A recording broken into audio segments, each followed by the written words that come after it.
भोजपुरी की नई जानकारी के लिए हमारे साथ जुड़े। ये लाल रंग का सब्सक्राइब बटन क्लिक करें और बेल आइकन को दबाएं, जिससे नई वीडियो की जानकारी आप तक पहुंच जाए। जान लीजिए, सब्सक्राइब करना बिल्कुल फ्री है।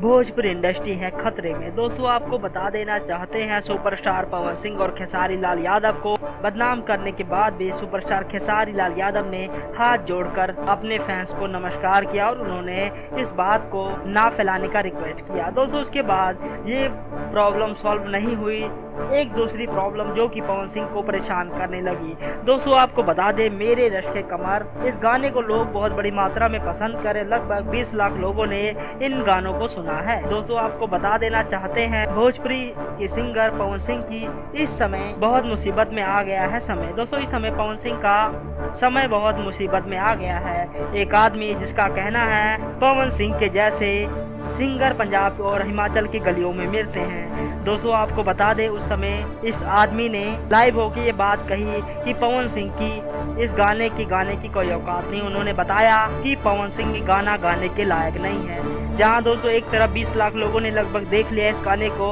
और 90% लोग इस गाने को लाइक कर रहे हैं, वहीं दूसरी तरफ ये आदमी पवन सिंह का नाम लेके सोशल मीडिया पे अपनी जान पहचान बनाना चाहता है। दोस्तों, ऐसे आदमियों के लिए आप क्या कहना चाहोगे? नीचे कमेंट बॉक्स में कमेंट कर सकते हो। दोस्तों, इस आदमी का कहना है कि पवन सिंह ने ठीक नहीं किया, ये गाना गा के पवन सिंह ने बिल्कुल ठीक नहीं किया। दोस्तों, आपको बता देना चाहते हैं, ऐसे लोगों के लिए पवन सिंह, खेसारी और पूरी भोजपुरी इंडस्ट्री को कुछ ना करना चाहिए, नहीं तो ऐसे ही और लोग भोजपुरी स्टारों के खिलाफ होते रहेंगे। धन्यवाद।